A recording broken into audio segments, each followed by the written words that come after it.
Okay, we're in. Happy New Year and welcome, everybody. We're just going to give it a moment to let everybody filter in, give people a chance to sit down and get ready for today's session.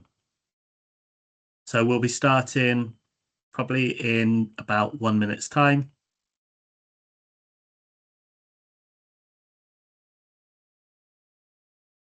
I don't think it's too late to say Happy New Year to you. Is it? When's the cutoff point, do you think? I don't know. Surely it's just the first time you see someone of the new year. I think so, yeah. So this is the first time seeing all of you. So yeah, that's right. We definitely won't be saying it in the February one. No, definitely not.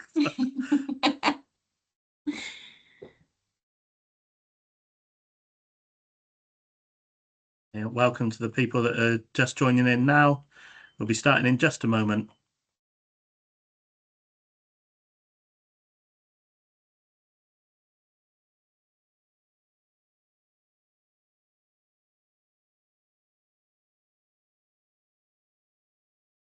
Okay. Shall I get going, Leanne? Wonderful. Okay, I'm sure others will catch up when they do join. So, welcome everybody and Happy New Year. Thank you all for coming along today to our very first Lunch and Learn of 2026. But before we get into today's session, let's first hear about what People is bringing to you all in 2026. So we've got a whole year of sessions planned. That's right, for the whole year. Plus, we've got specialist sessions as well. So on some months, we'll be having two lunch and learns. We've also got the digital magazine, which we are making bigger this year. But it is moving to quarterly publications so we can fill it with more resources to help you in your role. Also, if you're in Cardiff, we are launching our People Power series, which is in partnership with Wales HR Network, starting in February as at the Cardiff Business School. And it's all about changes happening in employment law. We've got a great panel lined up with Darwin Gray, Confused.com that are on that panel as well. I will put all of this information into the chat and in the follow-up email, so you don't have to remember all of it right now.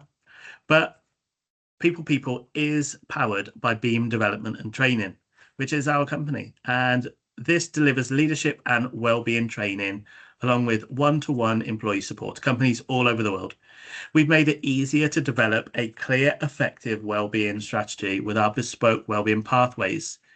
And if you'd like to find out more about how Beam can support your workforce, then you can book a discovery call with us today. I'll pop a link in the chat for that in just a moment as well. But now I'm going to hand over to Leanne to get started on today's session. Perfect. Thank you very much, Tom. And good afternoon, just here in the UK. And Happy New Year to all of you as well. It's really lovely to see some familiar and some new names on the session today. So, as Tom said, we scheduled out all of our lunch and learns for the whole of 2026. We probably planned that about September last year. And when we had key topics, they were topics that really came up through our conversations with you guys, our conversations with other HR, L&D, wellbeing clients that we work with. And all of them were chosen quite deliberately as topics that we saw coming up over and over again, challenges that you're dealing with. And loneliness definitely was one of those. And we thought, actually, it's probably really important we start the year talking about loneliness because whilst loneliness can impact all of us at any time, actually seems to be some evidence that loneliness tends to be higher during the winter months. And if you are here in the UK right now, you will know that today especially, it's a grey day. It's hard to get out and about. It's hard to motivate yourself. And with so many of us working from home, what that can mean is that we tend to experience more isolation than we usually would. So, what we're going to look at through the session today is we're going to get a better understanding of what loneliness is. It's actually really interesting because it's not as easy to define as you may at first think. We'll talk about why workplace loneliness is on the rise. What are the factors that are really playing into that? And we'll talk about the impact of isolation and feeling lonely on not just well-being. And I think knowing so many of you who are on the call today, you'll definitely be concerned about the well-being of those that you look after who may be lonely. But also, actually, from a business point of view, how people feeling lonely and disconnected at work can also impact on performance. We will then, as always, wrap up the session with practical tools. This is kind of the beam sort of benchmark of how we deliver any workshop, any program. We don't like to just raise awareness. I often say to clients when I'm working with them on a therapeutic or coaching basis that awareness can be torture if we don't then know what to do with it. And so we always love to give science-backed practical tools to help you in whatever topic we're speaking on. And today I'm going to share with you some tools that will help you reconnect and feel a sense of belonging and kind of help to overcome loneliness in yourself and how to support other people around you who might be feeling lonely as well.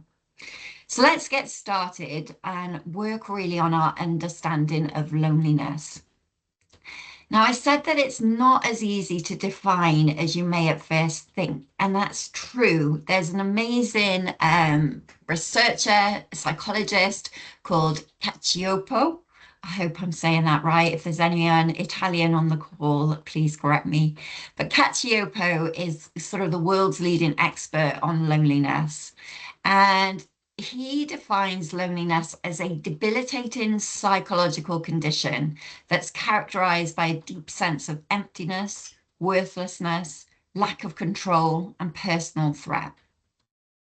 And when we think of that impact, wow, loneliness is heavy. It can have such a huge impact on the way we interact with the world, the way we define ourselves.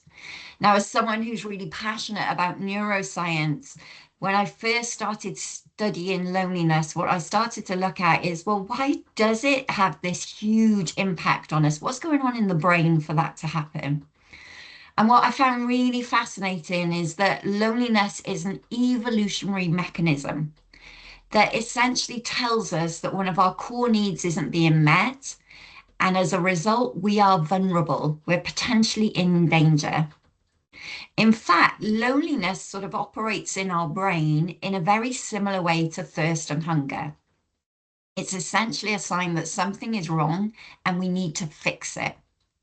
So if you think about it, if you haven't eaten today yet, you will start to perhaps every now and then get a rumble in your stomach. You'll start to notice you're kind of thinking of food. If you could smell food, it would really build that hunger up. But you could probably cope with that right now. But if you hadn't eaten yet this week, then those feelings of hunger start to get louder and louder until eventually we get so hungry that not only do we feel extreme physical pain, but we also can't really think of anything else. The same happens with thirst, and the same happens with loneliness. It's a sign that we are not getting our core needs met, and our brain says this isn't safe for you, so you better start to focus on it. Now, if we think of this in evolutionary terms, it makes sense why our brain and our body would communicate that we need food, that we need water. So why is our brain and our body communicating that we need social connection? Well, if you think back to how our ancestors lived, social connection was what our survival depended on. It would have been very difficult for us to survive in the wilderness if we were totally isolated. And so that feeling of social disconnection, essentially being cut off from your tribe, would have caused you a lot of physical pain because your brain is saying, get back to people as soon as you can, because that will make you much more safer. So we still have this operating in our brain right now. But the paradox we get when we compare it to hunger and thirst is that when we're hungry, we can kind of discount it for a while, but eventually we start to look for food. When we're thirsty, we do exactly the same with water. When we're lonely, we don't necessarily seek social connection. In fact, what usually happens is we do the exact opposite. And the more lonely we become, the more we shy away from social connection. And that's because when we start to feel lonely, we start to create a narrative of we should be ashamed, we should feel bad, there's something wrong with us. And so we deny ourselves the very thing that our brain and our body is craving for. So if you feel lonely at any point, I want you first and foremost to take comfort from the knowledge that what you feel is a really normal part of a human experience. We're going to explore it in much more detail. If we look at what loneliness is, if you think about the last time you were lonely, it could have been this morning, it could have been a month ago, it could have been a year ago. You start to realize that it isn't always a really easy concept to explain. It becomes a little bit difficult to define in one or two terms because loneliness doesn't always mean that I haven't got something. So there isn't a clear opposite to loneliness. So we can talk about connection, we can talk about belonging, we can talk about relationships, but there's not actually a clear opposite to the term loneliness.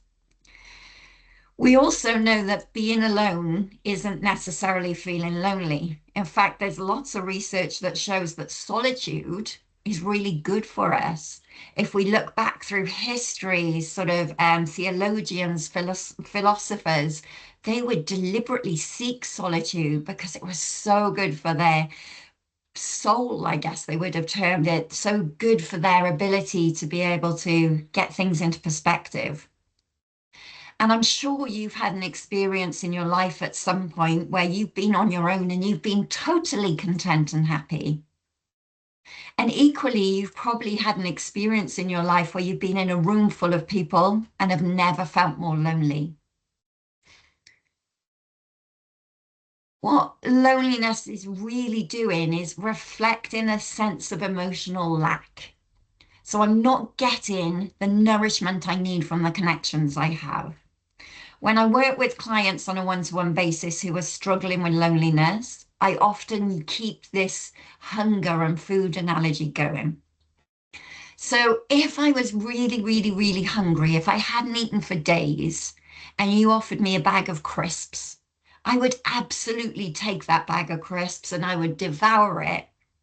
But very quickly afterwards, I would start to feel hungry again. And it wouldn't really give any nutritional value to my body, to my energy levels. It would be very shallow, empty calories. And I always say that our relationships and our connections to other human beings can be exactly the same. And the way I define it is, yes, I can have a relationship with someone that's very shallow, gives me no depth, gives me no nutrition, almost like a bag of crisps. But I could equally have a relationship with someone that's much more like a home cooked roast dinner. So if I hadn't eaten for days and you offered me a home cooked meal that was nutritionally balanced and had lots of goodness in it, not only would I eat that very gratefully, but it would actually be really good for my body and it would actually quell those feelings of hunger for quite a long time. If we think of our social relationships like that, many of us may have connections, may have friendships, may have interactions, but actually they feel much more like a bag of crisps rather than that nourishing home cooked dinner that we crave, that our body, our soul, our mind needs, that depth of connection.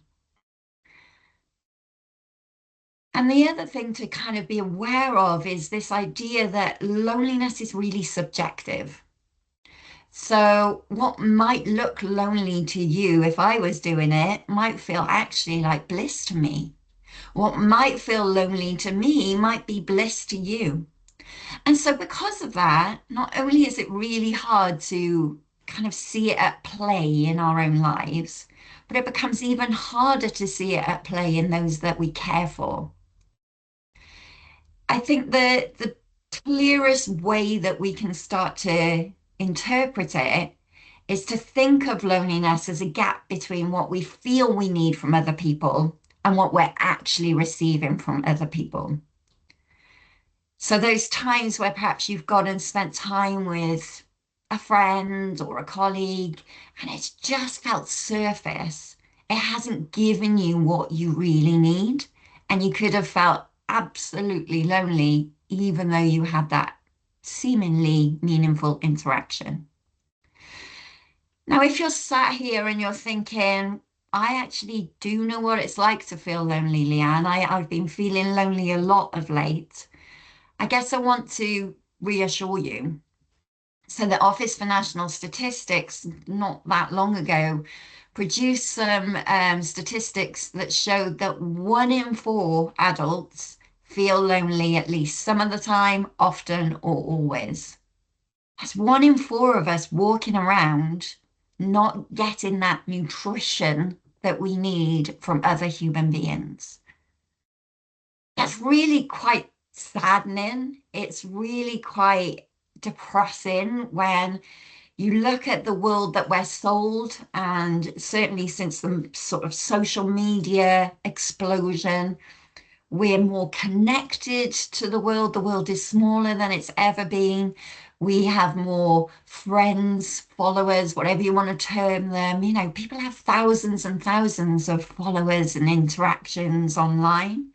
And yet we are not getting that nourishment and we still feel lonely.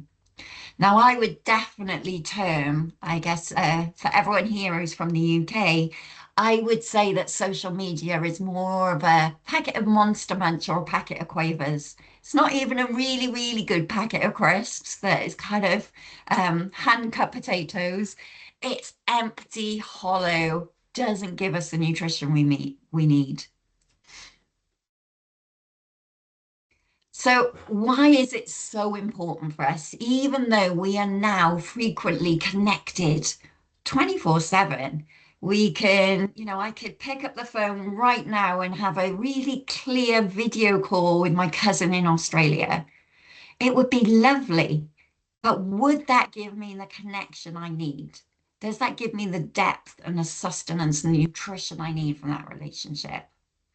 The amount of time we are spending online is increasing all the time. Most of the time, we're messaging, following, interacting. But actually, the amount of time we are physically spending with other human beings has decreased.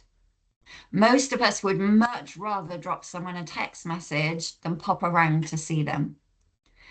And yet, if we look at how quickly, really, in history that's changed, it's evolved drastically in the last 40 years, probably since the 1980s. I remember when my daughter was about 10 years old, she was really bored in the summer holidays. And I said to her, why don't you go and call for your friend? And she looked at me so confused and she said, call for friends? What do you mean? And I said, well, you just knock on their door and you say, would you like to come out to play?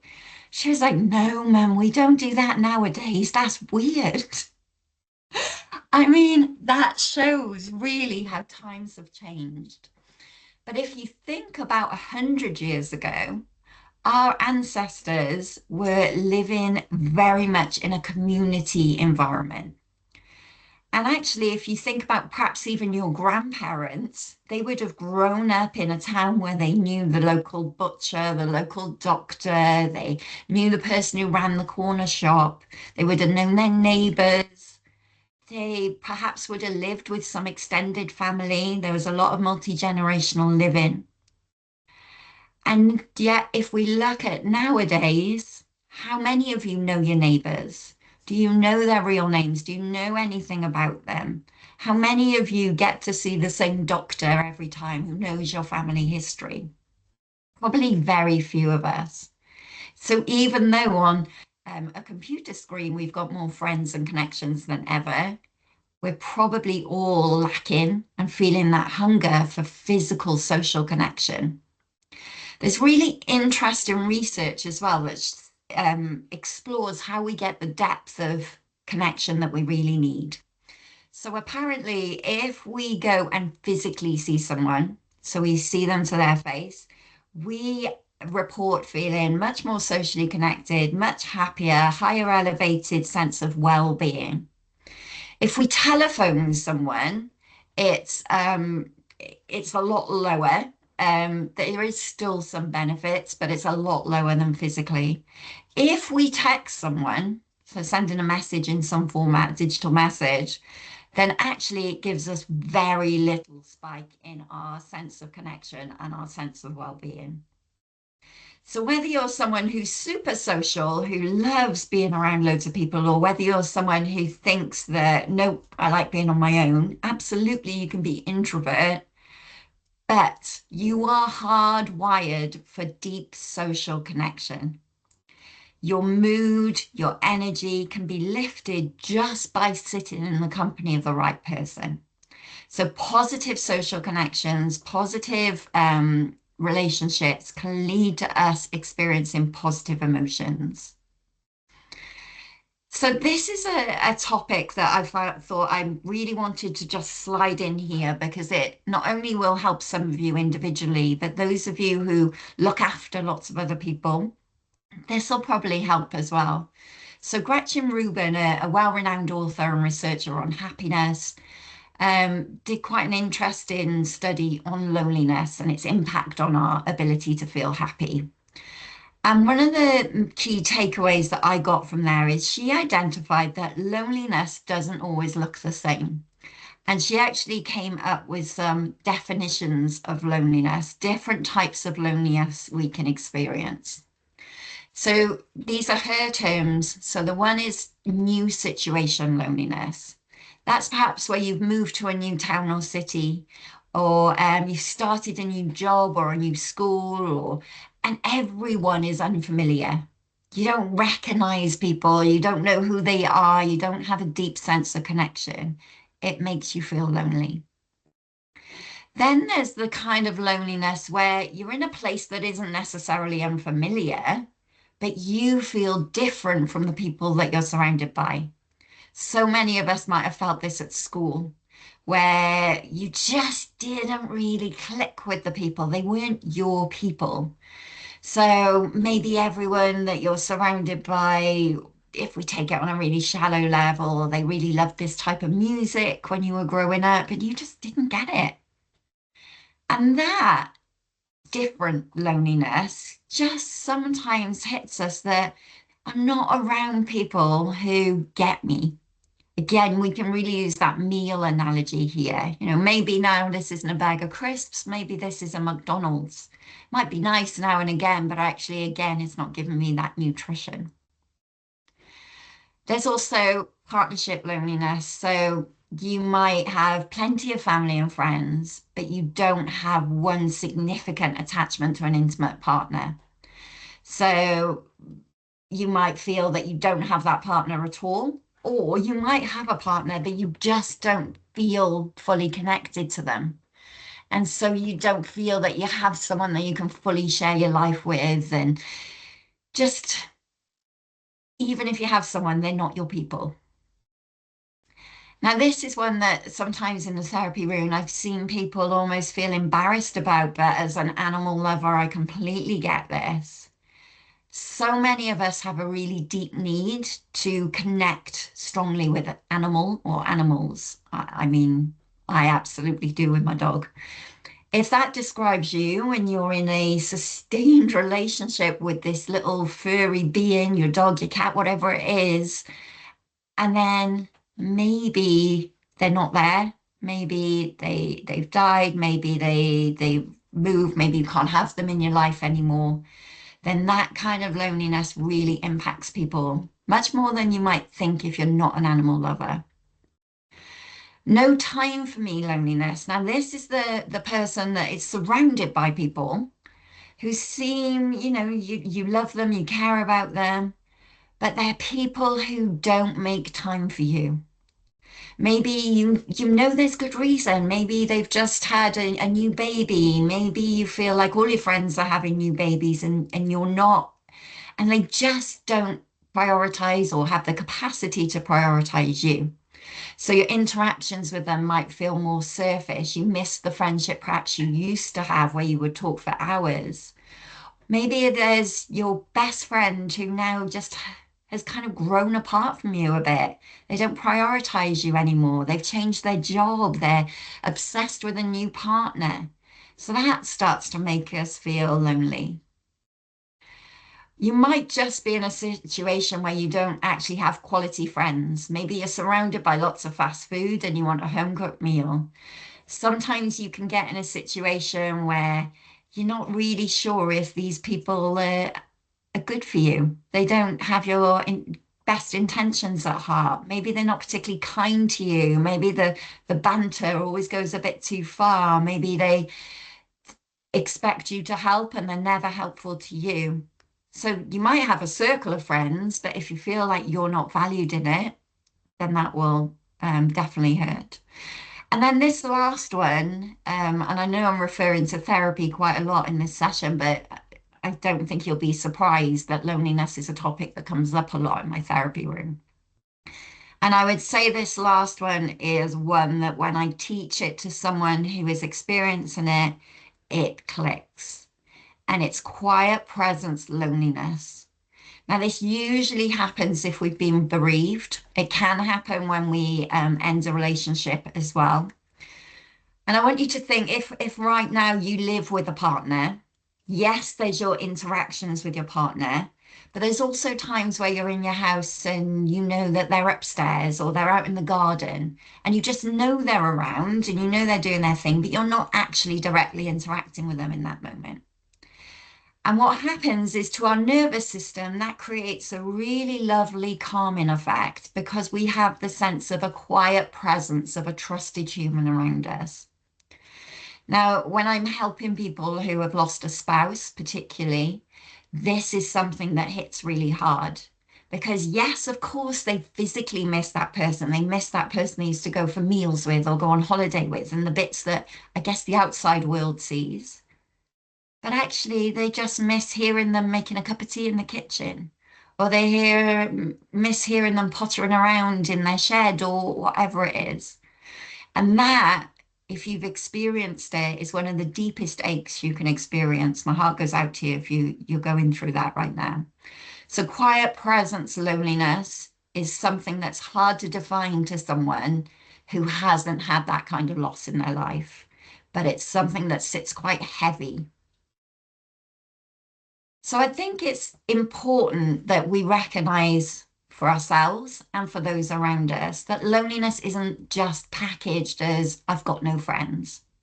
It's absolutely, very rarely actually is that the case. Of course, it can be the case, but very rarely. It can be packaged in lots of different scenarios. And when we start to bring that into the workplace, we can start to identify why people start to feel lonely at work. And actually, how much are we doing as HR, as well-being, as people, how much are we doing to support that? So there are lots of reasons why people could feel lonely, and we've talked about some of those personal reasons that, of course, are going to impact them at work. But let's look at some work reasons as well. So we know since 2020, the way that we work has changed drastically. Now, for some people, hybrid remote working is a dream come true and they're happier than they've ever been. For some people, and I know quite a few of these people, it is torment. It is something they do not enjoy. It's something that actually negatively impacts their mental health because they are getting fewer opportunities to have these little interactions that we have when we're in the office. So on your walk to go and get a fresh cup of tea, you bump into someone and you chat to them about something you saw on TV. Those little interactions help us to feel socially connected.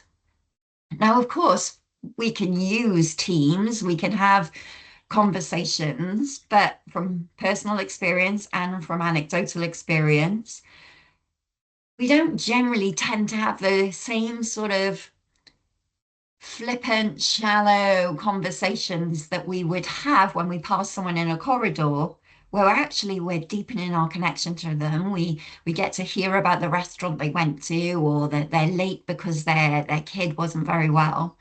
We don't tend to have those interactions as much when we have an online chat. And social glue, if you like, is made up of those corridor chats, the shared frustrations when the server goes down, the shared frustration when management have told you that something else needs to be achieved. Those aren't quite as honest and authentic when they're digital. There's also a huge push in the way in which we all work, which is to really value busyness over connection. There are some companies that are really good at this that we work with that are doing amazing things, but there are some companies that really struggle. They arrange back-to-back meetings, they give no buffers, they interactions with other human beings become much more transactional rather than relational. There's a hi, how are you? But actually, there's no depth to those emotional check-ins. There's no kind of quality to it. You might just be isolated in your role.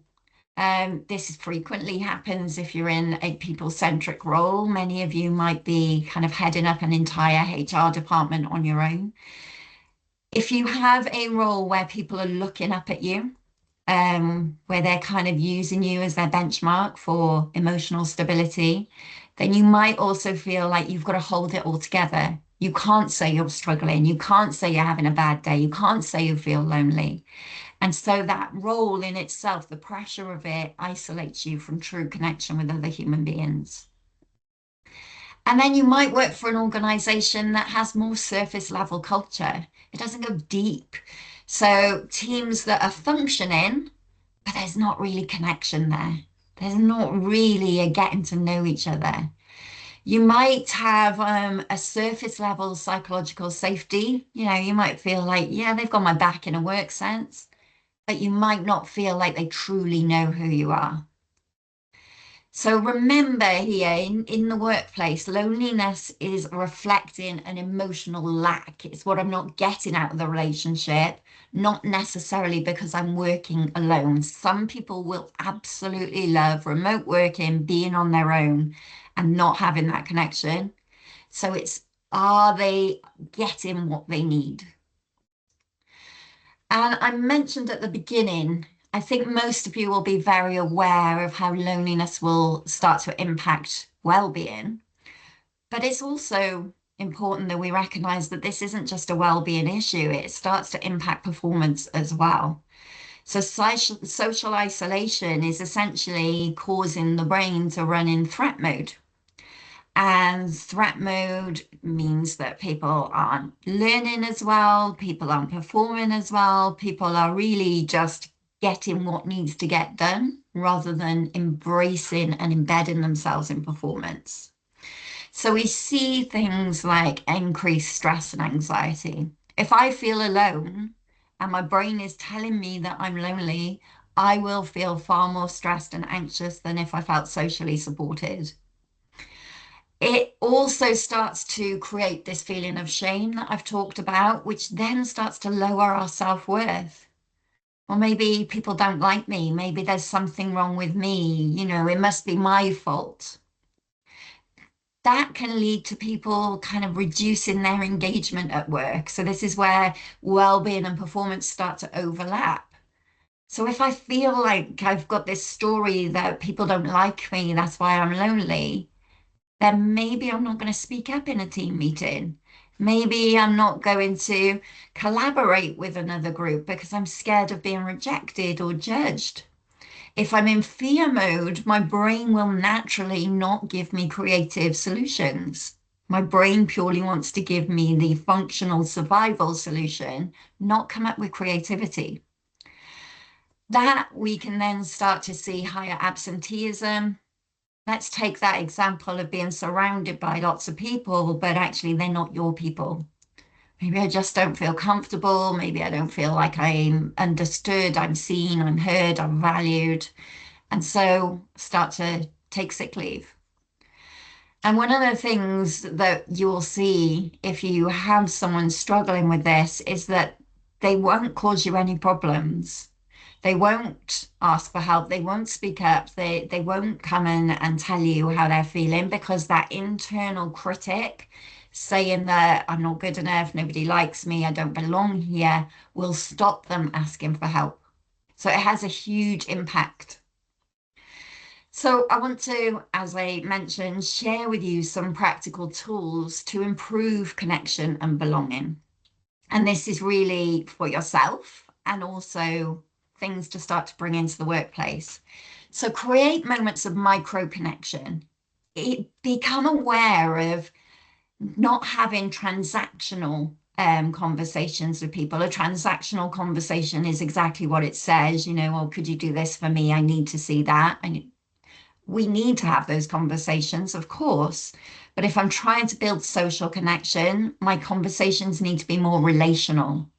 Oh, how did you feel in that team meeting? Or what did you think about when that happened? Oh, actually, what did you do on the weekend? How are your kids? Did you go to that concert you were talking about? Micro connections. They don't have to be huge moments. They can be essentially those corridor conversations, the ones I called social glue. You can still do them online, but being really mindful of ways in which to really connect with someone. And I promise you, and this is sometimes a challenge I've done in previous training sessions, you can be with someone that on the surface looks like you've got nothing in common. If you go with the intention of, I'm going to find commonality, I'm going to connect over one thing, I promise you, you will find something to connect with them on. And curiosity, if you've heard any of my workshops before, is what I always term as our superpower as a human being. We're the only animal that has this wonderful ability to pry into people's stories, to be curious about why they do things, what motivates them. So be curious about people. It moves us again into this relational conversation rather than transactional. Oh, why are you doing that? How did that feel? Where is that? Those kinds of questions. Encourage engagement. So if you're having a team meeting, don't just get straight to the kind of minutes, encourage some engagement. Have these real kind of interactive moments. I was reading about a study that is being piloted in a company in Sweden right now, and they've termed it Friendship Hour. And they noticed within the organization that loneliness was a problem. And so just voluntary people within the organization were allowed to have a paid hour a week where they could just connect, meet up, have a chat, not work related. And they've called it Friendship Hour. And this idea has actually started to blossom because they've noticed that not only are those people who are attending experiencing more well-being, but actually, the people who are really struggling with loneliness are now interacting on a much deeper level. So encourage that level of engagement and ask questions. And I've got a few questions here that I'm going to encourage you to ask yourself, but ones that you can start to bring in as well to your teams. So, who do I feel most myself with at work? Do I have someone that I can be more authentically me with? What's one connection I could strengthen in my life? That could be at work, it could be personal. Is there one connection where it's like, yeah, I do quite like them, but weirdly we just don't speak that often? Could I? Could I arrange a face-to-face meeting with them? Could I make a phone call? And remember that kind of texting, emailing is the lowest social connection we can do. Who could I reach out to today? I love this one. It's one that I do every single day. Just someone that pops into my mind. It could be a client, it could be a colleague, it could be a friend, it could be a family member. And just, I was thinking of you. What have you got going on today? How are you doing?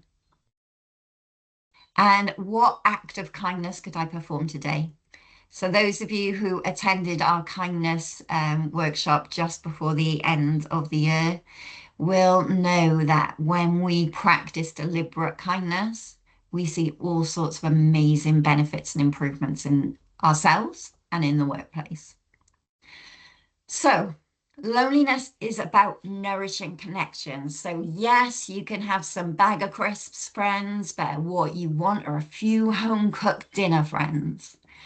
There are lots of different types of loneliness, 7 according to Gretchen Rubin, so it doesn't always look the same. So, whether that's your experience or whether you're supporting someone, we can be mindful of that. Loneliness in the workplace can impact not only well-being but also performance. People will start to underperform if they are experiencing extreme loneliness. And we can all take action to help ourselves and each other. My little challenge to you is after this workshop, go and make a connection to someone. Send a message, a text, an email that is about curiosity, a deep social connection. Was thinking of you. What have you been up to? If you haven't spoken to them yet this year, what are your plans for 2026? Anything that creates this deeper social connection. I will hand back to Tom, but if you have any questions, I will absolutely hang around at the end of the session. Tom, over to you. Thank you very much, Leanne. That was I think it was a really impactful way to start off the 2026 lunch and learn sessions. It's definitely something that's really important to us.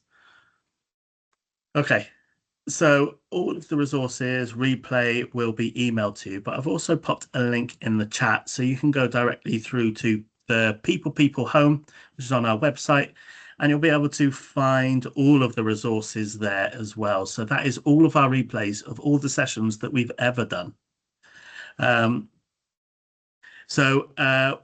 There's also in the chat, you'll be able to find sessions that are coming up. So the next one in February, the People Power series, you'll be able to join the LinkedIn group. Our next session, which is in February, it's on the 10th of February, is on self-sabotage for people. Now that is that's an interesting session as well. We've already got quite a lot of people booked on for that. So we hope to see you along at that as well. What I'm going to do right now is I want to stop the recording. Leanne's also put up a slide, so it's further details of how you can reach out to us. But I'd like to thank you all for coming along today. We're going to hang around for just a couple of minutes, and if you have any questions in the chat that you'd like to ask off camera, then we'll be here to do so. But if not, enjoy lunch. Thank you, everyone.